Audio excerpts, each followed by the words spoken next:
threat to its existence is by shagging other cats. Right? Like, is the mic still working? Yep. Okay, cool. So you've done something like 150 pages worth of, no more, less? Of writing? Yeah, in a thesis. Mate, my thesis was 470 pages. My God.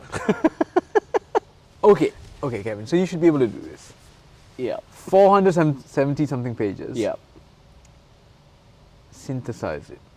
Your favorite finding or My favorite finding. or lesson or My favorite finding was this. okay. So my research, just for context, is about future cities. I look at these new, amazingly designed, thought through, smart, futuristic technology, yada yada. Like, think the nice bits of Blade Runner, that's what I basically look at in China. And I go to this place that's supposedly new, and I end up crawling under the conveyor belt of a balloon factory that claims they're not polluting, but they're burning latex. Yeah. But they're not polluting. Yeah. So that juxtaposition really is what I think my research is about. Yeah. It's always driving about finding that contrast between what we think about is something, but actually is reality is a much more complex kind Yeah. of field Yeah. of what's going on. And so your thesis was just describing those complexities. Well, it began with that. You Yeah. know, I think one trouble that I had with my research, which probably you might not have much so in science, is that because we didn't necessarily go out with a hypothesis, we're there to explore, we're there to see, and then from what we see, we then develop our theories. Yeah. So we later developed a theory in my Mhm. research about how we think about values. Mhm. Right? How do we think about, when you have to create something new, you have to create the confines of what is old, what needs to be improved, which then justifies this new thing. Mm-hmm. And very much on that process, that process of interpretation is very different. Yep. Depending on where you are and when you are and how so. And that really corrupts how you think about the future. Yeah. And usually we just bulldoze Yeah. an administrative sense of what we think the future is. Yeah. And that was developed not from the get-go, that was developed from 2-3 years of field work and thinking about it, and not thinking about it, to be honest, as well. Yeah. And also my other experiences here, to be honest, that really governed my way of looking at that. Yeah. Yeah. Cool. So it And wasn't ever about the data. I mean, it was about the data, but that's not yeah. very far off from what scientists do. I don't think it is. It's, Yeah. it's basic induction, to be honest. It's just Yeah. we go in a bit more blind. Yeah, I don't know. Some scientists go in very blind. Yeah, and I think that's, yeah. And even if they don't intend to be blind, they end up becoming quite blind because the nature you observe surprises you yeah. in ways yeah. you don't expect, and that changes or pivots your question entirely. Yeah. And that's the PhD is great, or the DPhil is great because you get the space to do that, right? Like, If you had that's to the beauty recommend of a PhD to someone, would you do that? it. Yeah, I would do. Yeah. Why should someone do a PhD? It's freeing. Like, you get to finally think about something that's yours. I think it's quite sad, but I think society today we rarely actually get the chance to do that. Yeah. You know, you're Yeah. always working for somebody or something. This is the first. It's one big chance where you get to work on something on your own. Yeah. That's yours. Yeah. right? Totally.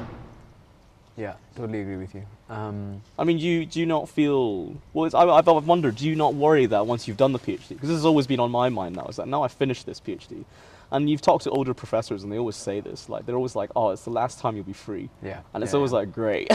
You know, I started my PhD as a mid adult. I'd say I was 26 when I started. So Yeah. I'd worked for someone else. Damn old, yeah. By the way, yeah, for context, that is old. By Oxford standards. Yeah, by Oxford standards, that's Yeah. quite old. Yeah. Uh, yeah. But no, I think it was a perfect age because I understood. I'd worked for someone else for 4 years before then. Yeah. And it was kind of stark to me that the moment I got here, I realized there were no longer any expectations of me to be on time anywhere, to deliver reports anywhere, to have deliverables, Yeah. to have outcomes of every day, to check in with someone. And that hits you like a bus when you first Oh, come yeah, here. yeah, And especially if you've worked elsewhere, now you've come here. I think that sense of freedom hits you immediately, but also becomes quite like uncontrollable. Oh yeah, because the stress is self-imposed. Yeah. But it's not quite it's unfair to say it's self-imposed completely. Like, there are quite big confines and milestones Yeah. in this process that Yeah. really force you to Yeah. do things at certain times. And there's like the fear of Missing I out think on stuff. everyone ended up treats their supervisors like their parents to some degree. Yeah. And like they're kind of scared of disappointing them a bit. Yeah, And- totally. And the truth is they don't care. I mean, Yeah. they do, but they functionally understand they're They know what's human. gonna They happen. know what you're Yeah. up to. Like, you know, Yeah, yeah. like you're very free to do almost anything. Yeah. And that can work for everyone. That doesn't work for everyone as well, and that's perfectly fine. But Yeah. if for those who are willing to just try a bit, or want to do it a little bit, want to experience that freedom a bit in this academic sense, it's the best thing you can do. Okay, if you had to do the PhD again, Mm. and we've spoken about this before, Yeah. what would you change about it?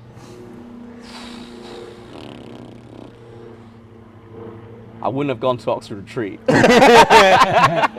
That night, on the 13th of October 2021. I'd be like, if I see a conservationist, if I talk to somebody, I'd be like, let's talk about conservation.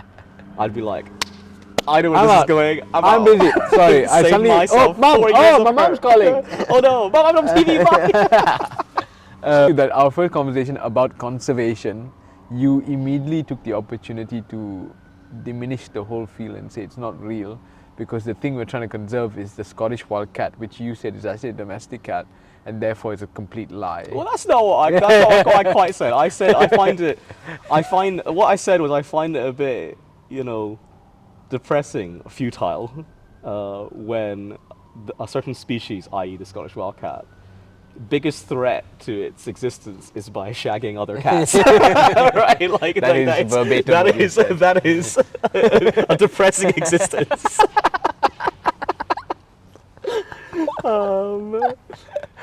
And in those moments, I'm like, well, when you go to a zoo and you see the Scottish wildcat in the zoo, you're like, wow, they literally just put a cat in. No, I do respect. I love the Scottish wildcat. Yeah. This is all Kevin on Ian camera Glenn chat. documentary, I love it. Big fan.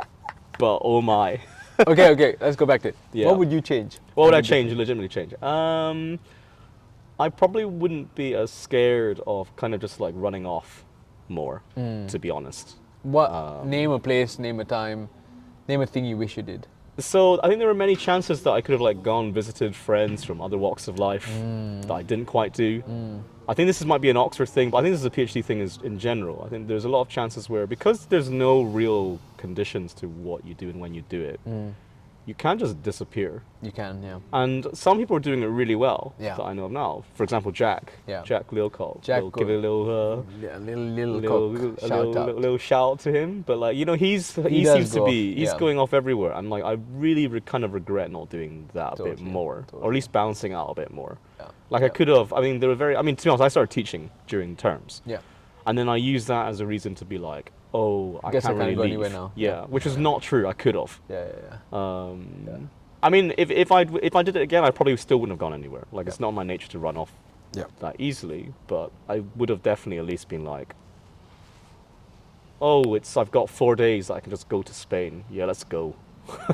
You know, I could have done more of that. Yeah. I had no money though. You could have managed I could have managed. I booked my but- flights to Sardinia today, Yeah. and I was like, I had the exact same thought.